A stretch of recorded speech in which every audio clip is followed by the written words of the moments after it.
6 de noviembre de 2017. El Tribunal Supremo de Madrid confirma la primera condena dictada por un delito de tráfico ilegal de órganos en España.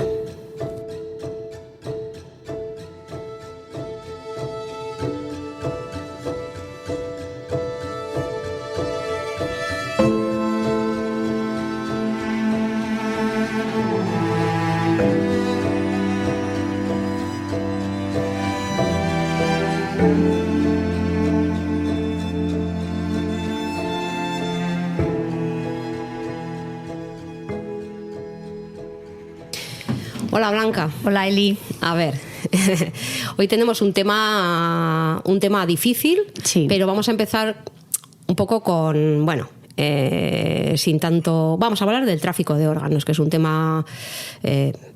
pues duro de tratar, porque no sé si sabrán las personas que nos escuchan, si te habrán visto, pero el otro día participaste en el programa Horizonte de Iker Jiménez y eso siempre da cierto lugar a comentarios, a cotilleos, a ver un poco los entresijos de la tele, a estar ahí con gente que además ya has conocido. Bueno, en fin, ¿cómo te llamaron? ¿Cómo fue esto que participaras?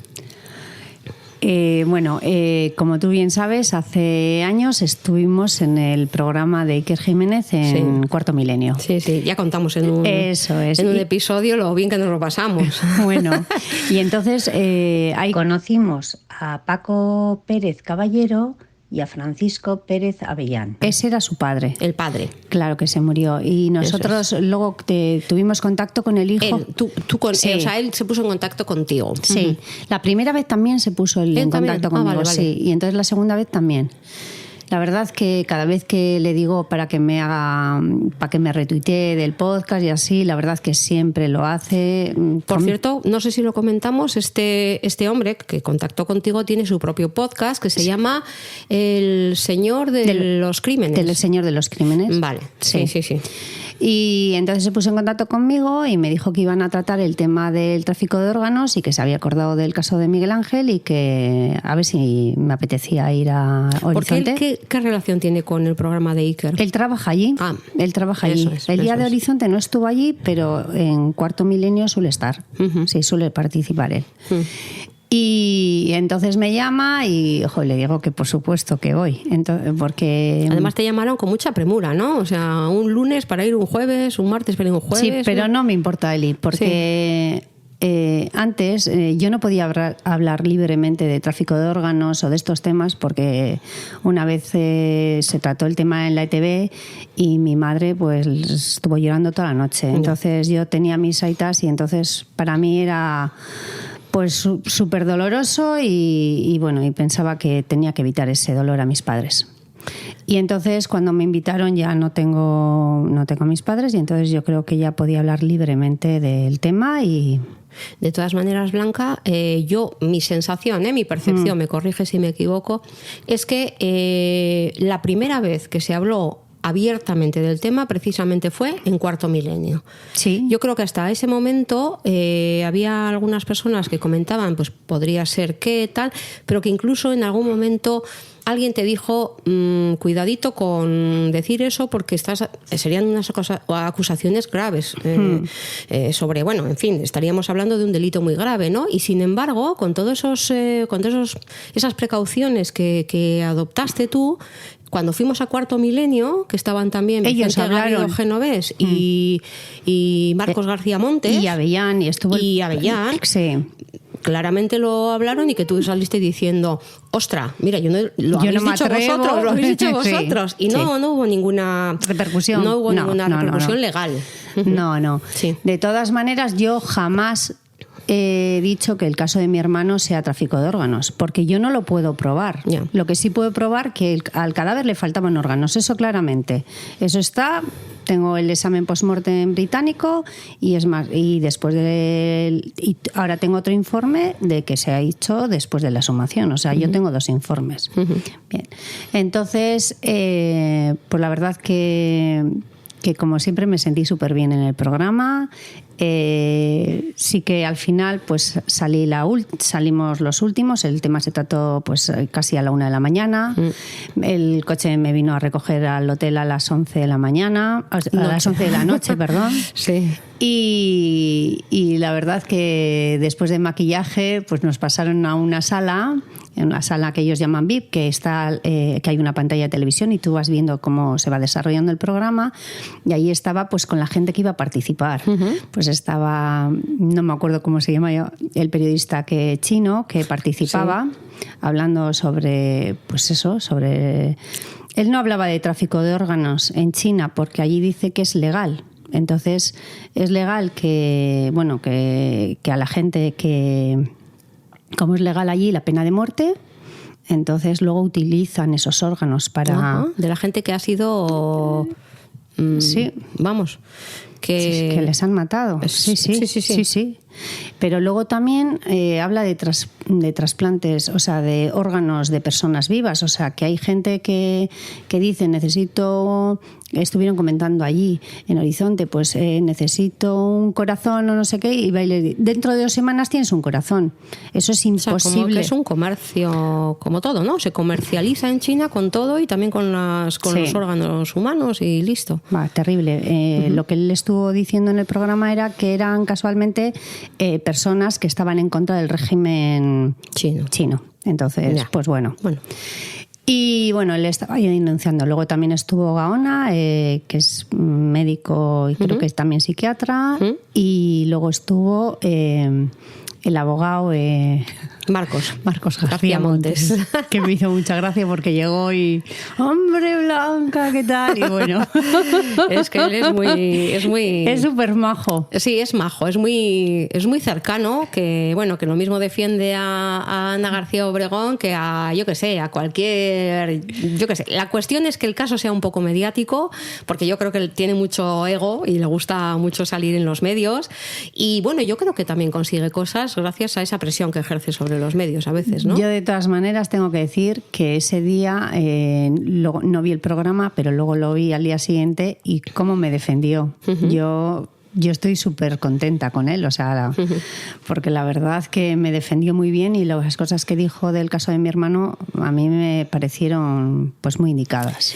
La primera vez yo estaba en el backstage, que se suele decir, y tú estabas en la mesa con Iker y con las 3 personas que hemos mencionado. Esta vez ha sido diferente. Te entrevistó Carmen, ¿cómo se llama? Carmen... No me acuerdo cómo se llama. Ay, qué rabia me da. Bueno, la mujer de Iker Jiménez, vamos. Sí. Y súper bien. Vamos a decir, por favor, qué día fue. Por si acaso alguien que no lo ha visto quiere verlo. Pues fue el domingo. No, fue el jueves pasado. El jueves, es verdad. El jueves, día... pues no sé. 18. Jueves 18, pues ¿puede ser? Sí, jueves 18 de mayo. Sí. Vale, el último programa. La verdad que Carmen, la mujer de Iker Jiménez, es impresionante. Antes de la entrevista me dio 2 besos, me intentó tranquilizar, me habló súper bien. Y luego cuando ya acabó todo el programa con Iker Jiménez, la verdad que conmigo se portan fenomenal. Yo solo tengo palabras de agradecimiento hacia ellos. Yo la verdad que muy bien. Ellos y todo el equipo. La verdad que conmigo se portan genial. Sí, fíjate, yo recuerdo, y ya lo dijimos, cuando te llamaron desde la primera vez, desde Cuarto Milenio, que dijimos, bueno, que estuvimos pensando como, en este programa, yo qué sé, tal, pues como que igual era dirigido a un público, en fin, con el que igual tampoco, o sea, que nos parecía que tal vez no encajaba en el público que querías que supiera un poco de la noticia, ¿no?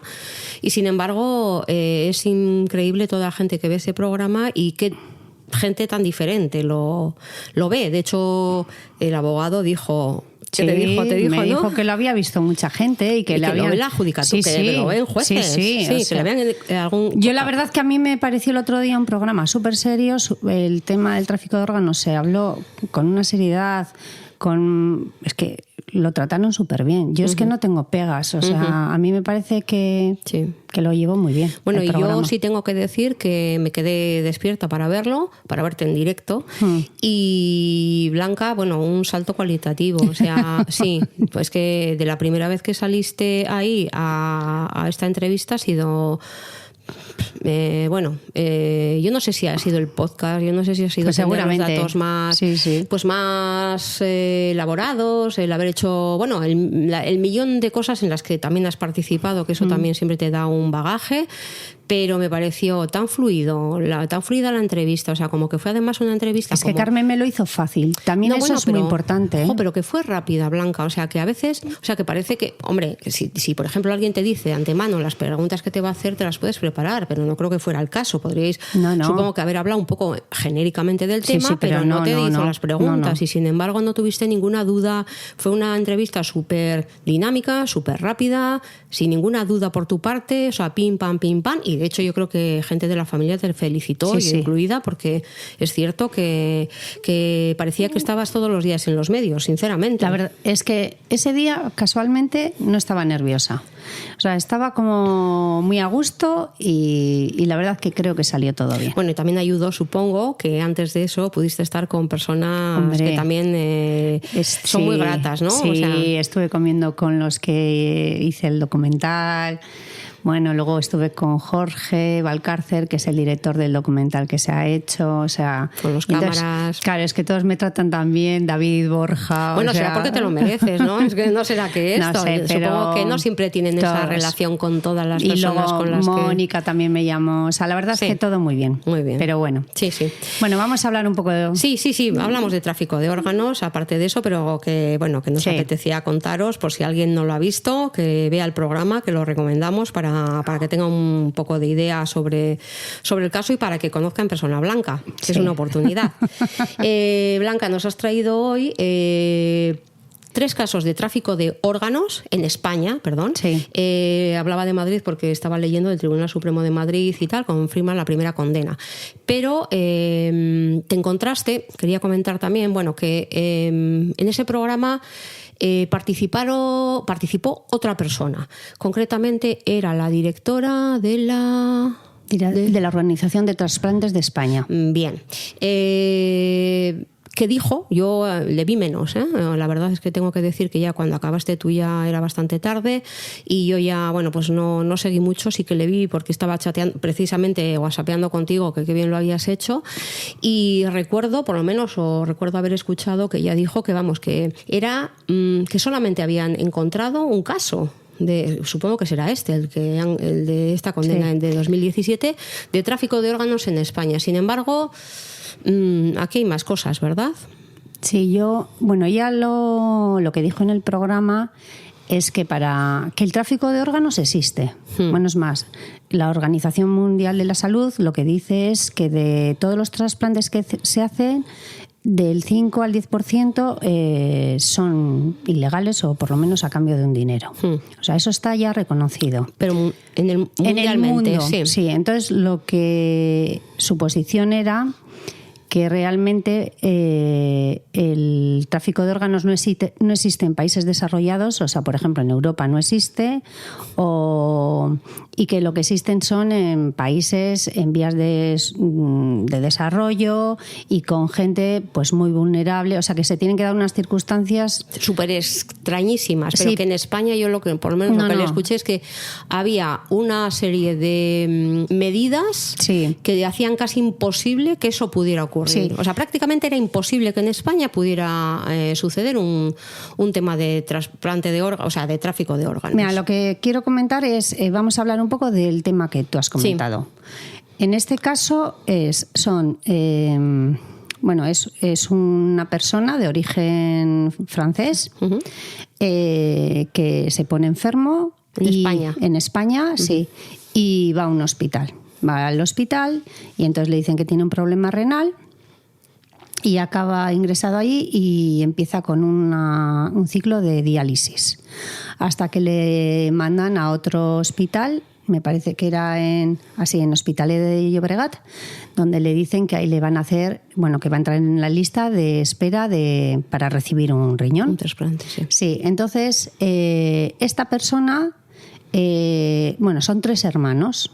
Entonces, en concreto, el que se pone enfermo no tiene papeles en regla y es ni tiene, o sea, está ilegalmente aquí. Pero aparte, yo creo que el francés era de origen, o sea, venía de Francia, pero era de origen francés. El hermano mayor es serbio, entonces tampoco tengo. Entonces, en las noticias, el mayor pone que es serbio y los otros 2 franceses, entonces tampoco sé muy bien. Sí. Lo que sí sé es que el que se pone enfermo está de forma ilegal y es más, creo que tiene hasta una orden de expulsión. Entonces, ¿qué hace? Cuando va al hospital y cuando todo el tratamiento, lo que hace es coger la documentación de su hermano, que sí está de forma legal en España. Entonces, bueno, va a un hospital para entrar en la lista de espera para recibir un riñón. Entonces, ¿qué deciden los hermanos? Entre los hermanos, pues deciden que hay que acelerar las cosas. Entonces, contactan con un amigo que tienen ellos, creo que de origen marroquí, y entonces le explican un poco el tema y entonces él conoce a una persona que también es un paisano suyo, que es marroquí, y entonces que vive cerca de él y que está pidiendo, que es una persona que no tiene familia en España, o sea, con un desarraigo total, que no habla muy bien el idioma. Bueno, pues entonces... Pues un tipo vulnerable, digamos, sí, ¿no? Bueno, pues que vivía aquí, pues eso, pidiendo... Sí. Bueno, entonces le ofrecen... a ver si dona ese riñón él a cambio de 6.000 euros. O sea, que dona más bien a ver si vende, ¿no? Eso es, sí, no es donar. Entonces, él en un principio pues dice que sí, porque no tiene dinero y entonces, pues bueno, él pensaría que no le va a afectar el estar, pues ser un chico joven, pues en un riñón no pasa nada. Bueno, entonces... sí que es cierto, como dijeron en el programa de Horizonte, pues que hay unos requisitos y unos pasos a seguir. Entonces, primero lo que hacen es decidir, hacen unos análisis a ver si son compatibles. En este caso, dieron que eran compatibles ambas personas. Sí. Entonces, luego el siguiente paso es el código de ética del hospital. Tienen que pasar un código y ahí tienen que demostrar que lo hacen, que nadie está cobrando dinero, que lo hacen de una forma altruista, que son conocidos, o sea, que tienen algún vínculo y entonces, pues bueno, y luego... Además de pasar este código ético, tienen que pasar por una notaría y certificar todo esto que te estoy contando para que vaya al juzgado civil. Bien, entonces es cuando van a la notaría todas estas personas y cuando va a firmar esta persona, el donante, entonces al final se echa para atrás y entonces decide que no va a donar. Entonces salen de la notaría y, bueno, no sé si al día siguiente o lo que sea, le cogen entre todos, le pegan una paliza, bueno, pues le empiezan a insultar, tal, no sé qué, no sé cuántos, pero bueno. Y entonces ahí es donde se abre, me imagino que una investigación a raíz de estos hechos. A esta persona, al donante ya le habían dado dinero, le habían adelantado parte del dinero y le estaban pagando gastos, o sea, ya habían... Bueno, y lo que me llama la atención es la condena. Es al que está enfermo, ¿sí? Vamos a hablar solo de la condena por tráfico de órganos, porque luego también hay otra por lesiones. Sí, o después de la paliza, digamos. O lo que sea, ¿no? Sí. Pero por tráfico de órganos, al que está enfermo, al que necesitaba el riñón, le condenan a 4 años de cárcel y en cambio a sus hermanos y al amigo le condenan a 6 años de cárcel, que es algo que me ha llamado la atención. No sé muy bien si es porque él tenía ahí, al estar enfermo, no sé, pero no entiendo que le caigan 2 años menos que al resto. Sí, bueno, tampoco es una condena, o sea, no es excesivamente dura, ¿no? No. Para mí, súper blanda. Yo te digo. Porque sí. Con esa condena... Bueno, porque era un riñón, y yo no sé si con un riñón, bueno, puedes vivir más o menos. Si es otro órgano, no sé yo si... Claro. No, yo lo que me imagino es que como no sé, esto es como, no es lo mismo homicidio que tentativa de homicidio, ¿no? Claro. Entonces me imagino que no es lo mismo tráfico de órganos que tentativa. Ya. Pero aquí lo que es el hospital y todo, no se dio cuenta, porque les hicieron las pruebas a ver si eran compatibles, todo. Sí, o sea que... fue el que se echó el para atrás, el chico, el que era el posible donante. Que si no hubiera sido... Pues yo me imagino que si no, esto sigue adelante. Ya. Luego hay otro caso en Valencia. Sí. Sí, en 2013. En 2013. En 2013 se da un caso en Valencia y esto es de un rico libanés que tiene también un cargo político o lo que sea, necesita un hígado. En este caso es un hígado. Entonces, 2 sobrinos suyos viven en Valencia y como aquí puede venir gente y hacerse un trasplante. Eso es algo que yo no sabía. Sí, pero es que aquí me parece, creo que en alguna ocasión he oído, no tanto el tema de tráfico de órganos, pero como que aquí se hace un turismo médico. Claro, aquí en realidad, o sea, tú vas a una urgencia y te van a atender. Eso es. En otros países, no sé, debe ser más difícil acceder a los recursos sanitarios o tienen más, yo qué sé, o bueno, fíjate en Estados Unidos directamente que lo tienen que pagar. Sí. Entonces, como que había mucha gente que venía aquí a hacerse tratamientos porque son más baratos, porque... Eso siempre se ha dicho. Sí. Entonces, bueno, pues este libanés decide venir aquí porque además cita 2 hospitales donde se hacen trasplantes de órganos con éxito, y él viene aquí por eso mismo. Entonces se pone en contacto con 2 familiares suyos de Valencia y les dice que le consigan pues un hígado. Entonces también a cambio de 40.000 euros. Bueno, él tiene un hijo, Sí. Pero lo que he leído es que en el juicio la policía que lleva el caso dice que lo que no quería es que su hijo se sometiese a una intervención de esas características por el riesgo que conlleva. Pero la vida de personas sin recursos le importaba menos. Hombre, directamente nada. No le importaba absolutamente nada. Claro. Bien, entonces... O sea, igual el hijo era compatible, pero ¿para qué va a pasar el chaval por eso, por su padre, cuando hay gente prescindible en el mundo a la que encima le arreglas la vida? Bueno, igual será esto. Bueno, no sé. Sí, pero porque después del otro de hacer eso, vete tú a saber cuál es su vida. Sí. No tengo ni idea. Sí, bueno. Pero bueno, lo que se dice en el juicio es que 9 personas se sometieron a ver si eran compatibles con esta... Este hombre hasta pudo poner un anuncio, ¿no? Como en plan, se busca donante y entonces hay gente que se apuntó como quien se apunta a probar un crecepelo, digo yo, no lo sé. En concreto en un artículo viene una mujer de 33 años, pues que también estaba aquí con unos hijos, que no tenía dinero, vulnerable, entonces pues que dijo que pues adelante. Sí. Entonces se enteró pues una persona que trabaja en una ONG. Y entonces fue la que empezó a decir que a ver, y me imagino que a través de la denuncia de ella pues empezó a investigar el caso. Ya. Entonces, ¿qué pasó? Tampoco se hizo el trasplante ilegal en España. O sea que todavía queda en tentativa. Entonces, también, ¿qué pasó? Que llegaron a un acuerdo. Fiscalía y estos llegaron a un acuerdo. Entonces, ¿qué acuerdo era? Pues ellos admitieron los cargos y entonces les cayó como 2 años de cárcel. Ya sabes que con eso no vas a la cárcel ni haces nada. O sea que nada. Bien, entonces nada.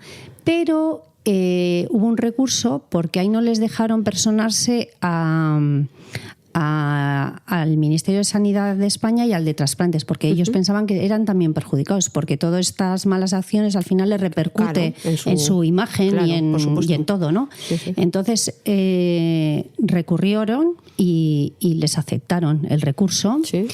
Y lo que no he logrado encontrar es cuál ha sido la sentencia. Lo que sí he visto es que ellos en el nuevo juicio negaron los hechos. O sea, en el primer juicio admitieron todo. Y en el segundo negaron todo, pero lo que hicieron fue donar para los trasplantes, o sea, una organización de trasplantes, no sé si eran 30.000 euros. Entonces eso es un eximente. De verdad, o sea, es que... O sea, al final piensas que... Es lo de echar la ley, echar la trampa, ¿no? Eso es, todo es dinero. Y al final, a este hombre... A este rico libanés le hicieron el trasplante, pero con su hijo. Al final fue su hijo el donante, se lo hicieron en España. Sí. O sea, y todo fue bien. O sea, que que quería delinquir directamente, que había hecho no sé qué, y encima, bueno, pues mira, se ha arrepentido, nos hace una donación, pero entonces vamos a hacer. Bueno, él alegó en el juicio pues que no sabía que en España era legal este tema. Ya. Y lo que dice el hospital es que desde el primer momento lo que le dijeron que esto llevaba un trámite, que le explicaron perfectamente todos los pasos. Pero bueno, ya está. Pero bueno, era de dinero y de eso, maneras, mientras estabas contándolo, me estaba acordando de las mujeres también, de lo que se vende como el tema de los vientres de alquiler. Pues es lo mismo. Y eso es un tráfico de personas directamente, ¿no? Porque tampoco es esa historia que se vende de mujeres que altruistamente, como yo puedo tener hijos, yo entonces lo gesto para ti y tal, porque tú no puedes. No, estamos hablando de mujeres en situaciones de vulnerabilidad, que no tienen recursos, etc., que efectivamente pues se prestan a ello, pero que no nos traten de vender la idea de que no, ya ves que en Portugal, creo que es en Portugal donde es legal, en el caso de que sea un familiar, por ejemplo, yo tengo una hermana que no puede tener hijos, que le veo sufrir, y entonces digo, bueno, pero que desde que se aprobó la ley solo 2 casos ha habido, o sea, te quiero decir que es muy difícil, o sea, bueno, yo al final creo que el dinero lo puede todo. Hombre. ¿Que existe el tráfico de órganos? Pues claro que sí, que lo que echa para atrás es que te digan, o sea, es como, no puede ser porque tiene que haber como una conspiración de todos los médicos, o sea, lo que parece mucho más fácil. Pero yo creo que al final no... Hombre, si estas 2 personas que has comentado así han pasado una serie de trámites, o sea, ya estaban medio metidas en el sistema, ¿no? O sea, que han pasado por muchos... Bueno, y recordar que a mi hermano le falta el corazón, parte del hígado y el páncreas, ¿no? Pues esta mujer, la mujer esta que iba a donar al libanés, lo que dice es que le dijeron que solamente tenía que donar una parte del hígado porque luego el hígado se regeneraba. O sea, y entonces que eso le tranquilizó porque le daba porque se le iba a regenerar a ella y al que le iba a donar. Bueno. Bien. Y luego el tercer caso... El tercer caso yo creo que es más mediático, supongo, ¿no? Sí. Porque esto es de un exjugador del Barcelona, a Vidal. Yo no había oído hablar de... No. Bueno, es que tampoco no sé yo mucho de fútbol, pero ha sido en 2011-2012. Sí, bueno, en ese año lo que le detectan a este futbolista es que tiene un tumor. Entonces lo operan y en teoría la operación va fenomenal, que incluso al de 4 semanas vuelve a jugar. O sea, te quiero decir que le fue muy bien. Sí. Pero ¿qué pasa? Que en 2012... pues vuelve a recaer. Entonces le dicen que necesita un trasplante urgente. Era un trasplante de hígado. Entonces le hacen el trasplante. Le hacen un trasplante de hígado a este hombre y ya Porque está. se lo dona Gerard. Sí, un primo suyo. En teoría le dona un primo suyo. Y esto, como lo que hemos explicado en el primer caso, es que tienes que demostrar vínculos familiares, tienes que demostrar que no hay dinero en contraprestación por el órgano, o sea, tienes que demostrar... Caso es el primo. Él dice que es su primo. Ajá. Bien, entonces ya en 2013 se va del Barcelona. En 2017 investigan al que había sido director. Sandro Rosell, expresidente del Barça. Claro, pero que en ese momento que fue la donación... era el presidente del Barcelona. Entonces, le empiezan a investigar sobre blanqueo de dinero. Bien. Entonces, la policía lo que hace, le interviene el teléfono y cuando le interviene el teléfono, escucha unas conversaciones con otros directivos diciendo que el órgano, el hígado ha sido ilegal. O sea, que del primo nada. Eso es lo que dice. Que era de un primo. De un primo que estuvo dispuesto a vendérselo. O vete tú a saber cómo lo consiguió. Sí, y entonces a este hombre le detienen por lo del blanqueo de capitales. A los Rosell. Sí. Y lo que hace la justicia catalana es cierra el caso de lo del tráfico de órganos, lo cierra. Bien. Entonces, en 2018-2019 se reabre el caso. Porque yo creo a Vidal vuelve al Barça como secretario técnico del club. Sí. ¿Vale? Y ahí es cuando se reabre el caso. Y lo que sabemos, porque todavía no ha salido el juicio, Ajá. a Vidal sigue insistiendo que el Gerard es su primo, o sea, y tal. Lo que pasa que lo que ha salido, la información que ha salido en la prensa es que no tienen...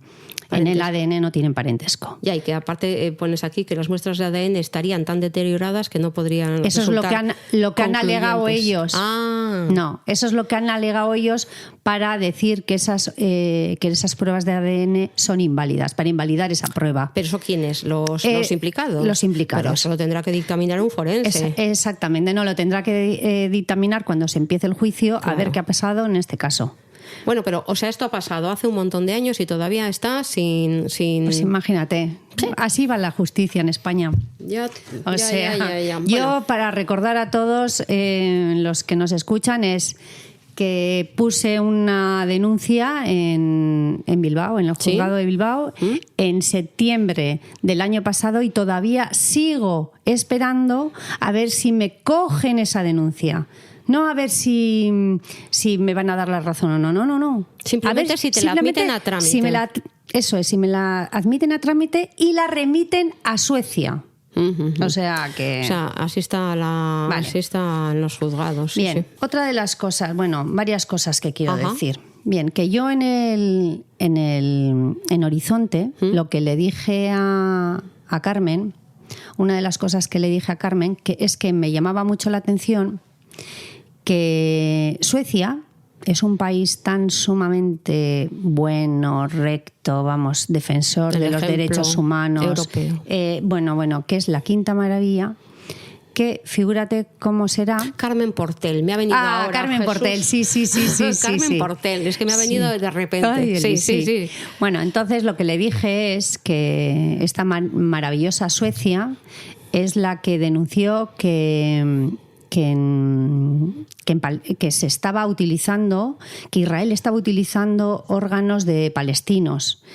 Fue Suecia la que denunció, pero luego lo que le comenté yo es que el Karolinska, el hospital Karolinska, que es donde se hizo, en teoría, en teoría no, donde se hizo en la práctica se conoce. Sí, la autopsia de tu hermano. Exactamente.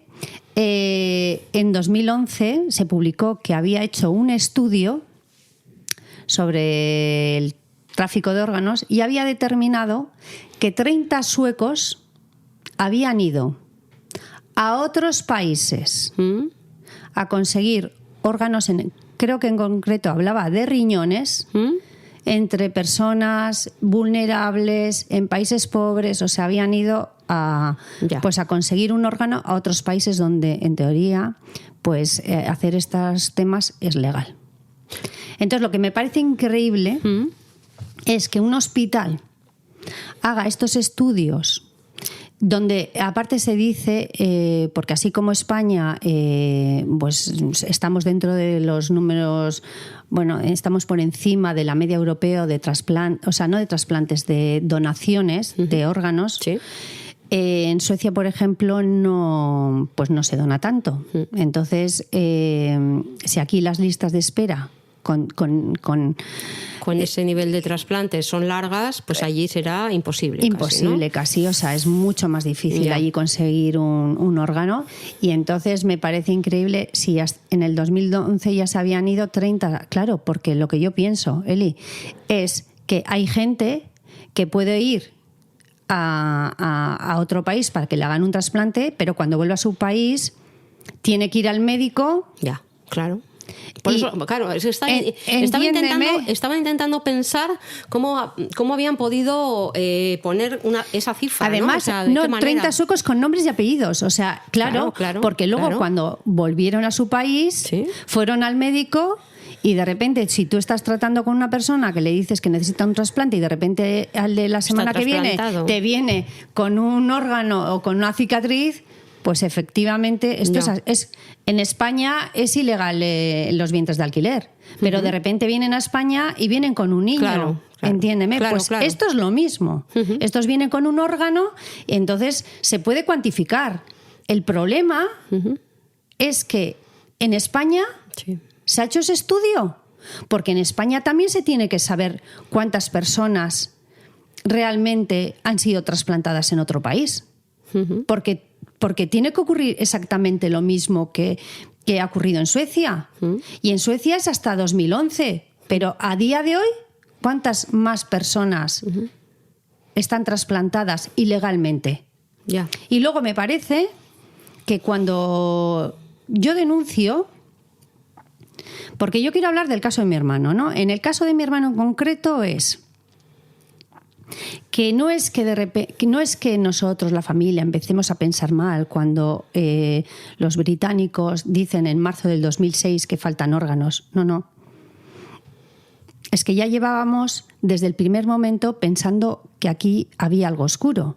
O sea, es que hay un levantamiento del cadáver y no hay fotografías, no hay un atestado policial, no ha habido un juez en el levantamiento, no ha habido forense, en la autopsia tampoco hay fotografías, no ha habido una identificación correcta. Y no entonces, existe la persona que encuentra el cadáver. En fin, tantas y y la tantas guinda y tantas. final es que a mí en marzo me llega que le falta el corazón y que no puede determinar la causa del fallecimiento porque le falta el corazón.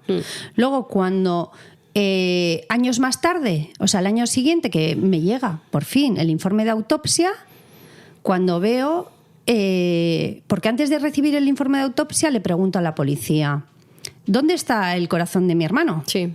Entonces, el tema es que la policía lo que responde es, según la médico forense que realizó la autopsia, Petra Rasten, cogió únicamente un trozo de 2 por 2 centímetros. Sí. Porque el cuerpo estaba en tan mal estado que fue imposible casi detectar el corazón. Y al de un mes me llega el informe de autopsia firmado por Petra Rasten, donde dice: el corazón es de tamaño y peso normal. Y digo yo, ¿qué pasa? ¿En un mes esto ha cambiado? Porque según la policía, la que respondía era Petra Rasten. Sí. Y luego entonces, ¿alguien me puede explicar? Y cuando yo le pregunto a la forense, tiempo más tarde, ¿dónde está el corazón? Por supuesto que yo envié el corazón y todos los órganos a Suecia. Bien, a Londres, perdón. Luego, años más tarde, cuando un periódico, el más leído de Suecia, le hace una entrevista a Petra Rasten, vuelve a insistir, pero además es categórica. Y dice: yo mandé todos los órganos, se sacan y luego se vuelven a meter. Pero ¿qué pasa? ¿Qué dijo el otro día en el programa de Horizonte la directora de la Oficina de Trasplantes? Que entonces aquí lo que ha habido es un problema en la autopsia. Lo que quieren decir es que en esa autopsia, pues, o bien se ha podido quitar esos órganos para analizarlos, o bien ha pasado algo con ellos. Bien. Pero es que casualmente la que hizo la autopsia niega toda esa opción. Ya. Entonces, cuando yo pongo la denuncia en 2014, yo lo que no tengo ni idea es por qué no se abre una investigación. Porque realmente lo que dice la Fiscalía es eso, ¿no? Bueno, se perdería. O si no... bueno, como el cadáver estaba en tan mal estado, los ingleses seguro que no lo encontraron. Perdón. Pero cuando hay dos teorías diferentes, lo que hay que hacer es preguntar a unos, preguntar a otros y no dejar a una familia como nos dejaron. Y claro, y yo, después de todas las irregularidades, después de todas las mentiras de la policía sueca... Claro, tienes todos los motivos para pensar yo tengo en lo peor. En lo peor. Por supuesto. Y es que aparte de decir, no, bueno, es que se perdería, o es que estaba esto en tan mal estado, por favor... O sea, eso es que no puede ser. O sea, a ver, que hay gente que, yo qué sé, que se está identificando gente que ha muerto en la guerra civil. Pero, por Dios, pero aparte quieren dar una explicación lógica, porque yo entiendo que cuando alguien le cuento mi historia me diga, pues lo tirarían por ahí. Pero ya, o sea, el tema es que la forense lo niega. Y luego otra de las cosas, si llega a estar que lo habrían llevado a analizar, esto se codifica y está durante 15 años, que dice la ley sueca, está en un sitio a guarda, o sea, te quiero decir que yo, custodiada o custodiado. Entonces yo... Puedes tener acceso exactamente a pedir. Ya. Y la forense, en cuanto yo digo, pues le falta el corazón a mi hermano, lo que podía haber dicho es, pues no, si lo tenemos aquí, está en tal sitio, pero ha ocurrido ese tema. Pero es que además estaría bien, porque eso hubiera querido decir que vieron algo lo suficientemente extraño como para hacer algo especial, es decir, para coger ese corazón y analizarlo particularmente, pues porque no hubieran visto claro el motivo de la muerte, etc. Pero es que en este caso nunca ha habido dudas, o sea, nunca han planteado que tuvieran ninguna duda. No. Es decir, que lanzaban hipótesis como les salía a cada uno del cuerpo y nunca han dicho, bueno, es que nos hemos puesto a investigarlo y no hemos hallado la causa. No han dicho que hayan puesto especial interés en saber realmente lo que pasó con tu hermano. No, y luego también todo lo que he tenido que escuchar a lo largo de todos estos años. Eso es lo que... y todo lo que he tenido que vivir. Entonces me ha llevado a pensar que aquí ha ocurrido algo muy malo. Mira, el otro día vi un documental en Filmin que se llama El Zorrit, que trataba sobre la desaparición de 2 menores de un hospital de Manresa. Me has comentado Isidre, caso, sí, de 5 años, y Dolors, de 17. Ellos desaparecieron del Hospital San Juan de Dios de Manresa en el año 1998. Para nosotras, como quien dice, hace nada, porque bueno, igual para la juventud eso le parece como hace la época no sé qué, pero para nosotras ya teníamos una edad en aquel momento. Bueno, pues desaparecen 2 menores, encima pues el niño con 5 años y la hermana que le cuidaba, porque eran, pues ya sabes, estas familias que son muchísimos hermanos y unos se cuidan entre, como hacíamos antiguamente. Y pues la cría tenía alguna deficiencia, o sea, tenía problemas de visión, o sea, te quiero decir que era una niña súper introvertida y tal. En el documental es que está... Mira, a nuestros seguidores, si quieren ver un documental maravilloso, que vean este documental en Filmin sobre la desaparición de estos menores, porque habla la familia de ellos y cómo cuentan. Yo siempre había oído hablar de esta desaparición porque le conozco a su hermana desde hace mucho tiempo, pero de repente oí hablar a otros hermanos, a su madre, en primera persona, y la verdad que cambia mucho la perspectiva y te da... Mira, me llamó mucho la atención, Eli, cuando les pregunta a un hermano, ¿y tú qué piensas que ha podido pasar, no? Y entonces él dice, habla de tráfico de órganos. Y yo le entiendo porque cuando tienes esa incertidumbre, cuando o sea, siempre cuando te ocurre algo lo que quieres buscarle es una lógica, ¿no? Entonces, por ejemplo, cuando se muere una persona dices, bueno, estaba enferma o estaba sufriendo, pero cuando hay un delito violento, cuando matan a tu familiar, es muy difícil las respuestas lógicas. Y luego ya, si todo lo que ocurre en ese caso es incertidumbre, por ejemplo, como en el caso de los desaparecidos, o como nos ha pasado a nosotros tantos años, la cabeza te da muchas vueltas y al final siempre te viene lo peor. O sea, te viene a la cabeza lo peor. Bueno, te viene todo, supongo. Te da tiempo a que te venga todo. Pero claro, una desaparición que no sea voluntaria, pues es que efectivamente siempre tiene connotaciones de, bueno, eso, de criminalidad, de homicidios, de tal, de secuestros, de trata, Porque hablamos de desaparecidos y suena como bien, y aparte luego hay mucha gente que piensa, igual se fueron voluntariamente. Pero el tema de desaparecidos esconde una tragedia que en muchos casos son homicidios, en muchos casos son tratas de personas, en muchos casos es que es lo peor que te puede pasar, porque detrás de esa desaparición hay algo muy negro y muy oscuro. Y entonces...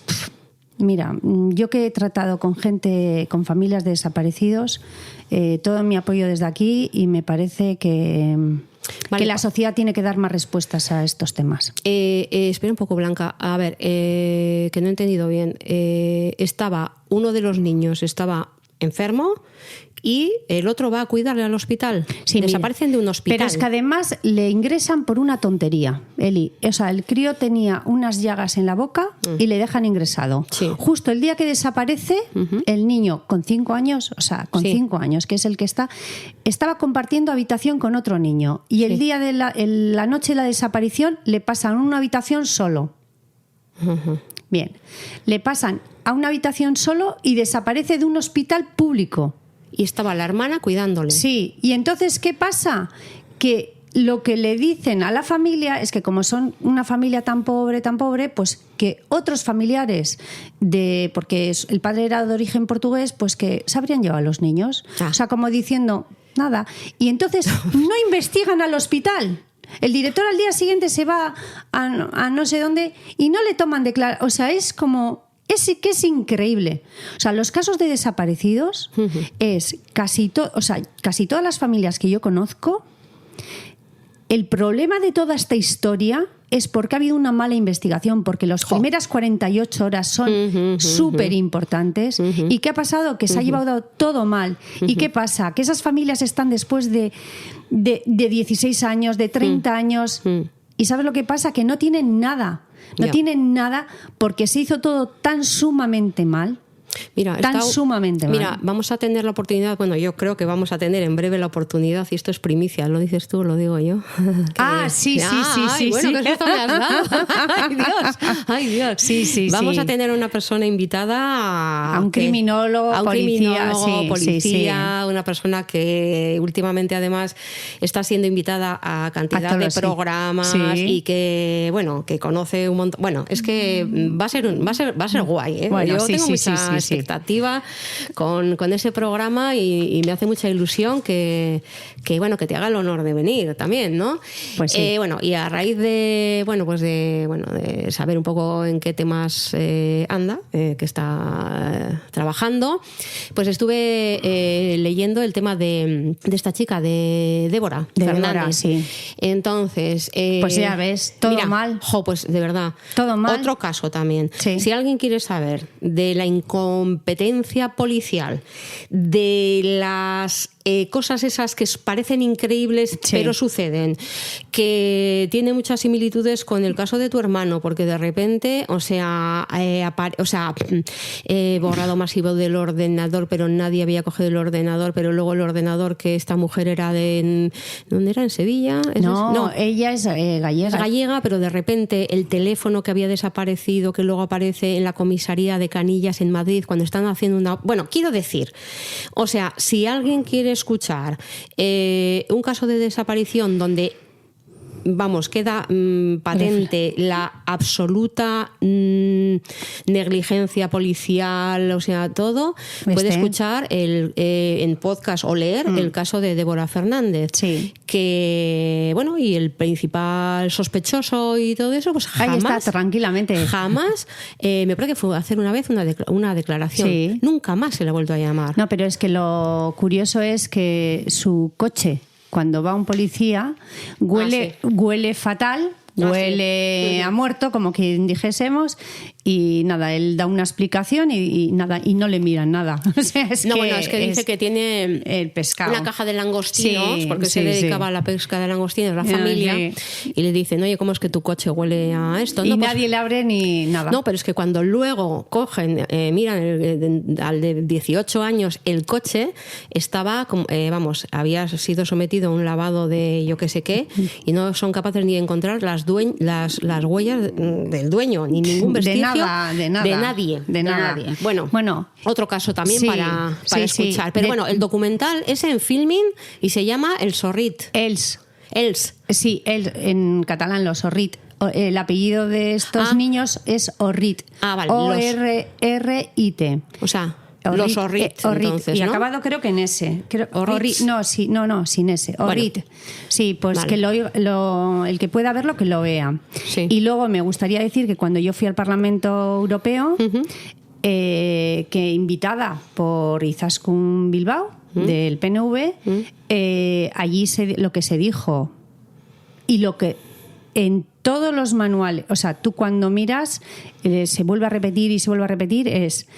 tanto la Europol como el Parlamento Europeo, como todos los europarlamentarios, es que en 2015 contabilizaron 10.000 menores no acompañados que habían desaparecido y que muchos de ellos podrían ser, como que les daban como víctimas de trata de personas.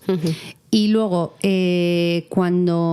después de ir yo al Parlamento Europeo, se hizo una pregunta respecto al caso de mi hermano, porque respecto al que no me habían contestado a la denuncia, respecto a que le faltaba el corazón. Hicieron preguntas parlamentarias para Hicieron una pregunta parlamentaria, en este caso fue, Xavier Benito de Podemos, Bodil Valero, que es una parlamentaria del Partido Verde de Suecia, o sea, una sueca, Izaskun Bilbao y luego Maite Pagarzantzundúa. Hicieron una pregunta al Parlamento Vasco y la respuesta fue que el caso de mi hermano podría ser trata de personas. Bien. O sea, pero como tenían, o sea, la directiva que hicieron de trata de personas en el Parlamento Europeo para todos los países europeos, no era vinculante. Sí, era vinculante. Lo que pasa que si yo la puse en enero del 2014, Suecia se adhirió a la directiva a finales del 2014. Entonces, o sea, en fin, bueno, que esto, el que inventó la ley hizo la trampa, pero claramente. A ver, Blanca, ¿quieres contar algo más o finalizamos con el tema del concurso? No, yo lo único que quiero decir es que dentro de las directivas y dentro de todo, el quitar órganos a personas fallecidas, a cadáveres, también es ilegal. O sea, si se ha hecho sin el permiso de la policía o sin permiso de la familia o sin el permiso de unas leyes que así lo consideran. Por ejemplo, en Suecia sé que es ilegal porque, como bien conté, había una niña, también una adolescente británica que murió en Goa, en India. Sí.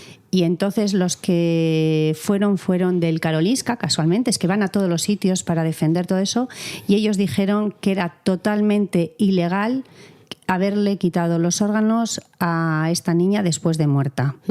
Y que en Suecia, por lo menos, que era ilegal. Y que ellos, que habían hecho no sé cuántas autopsias, decía el señor el forense, y que siempre había metido los órganos dentro del cuerpo. Entonces, ahora que aquí me digan, pues es que no estaban porque se cayeron. Pues no, si ellos mismos dicen que eso no ocurre, ¿por qué van en contra de lo que defienden los suecos? Ya. Nada, pues eso es lo que quería decir. Bueno, pues nada, después de lo que has dicho, claro, comentar lo del concurso parece como súper, yo qué sé, ¿no?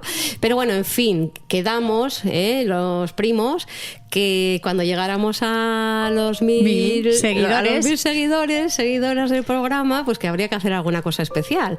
Y entonces vamos a hacer un concursillo. No, decir que hemos llegado. Bueno, claro, hombre, pues por eso. Perdón.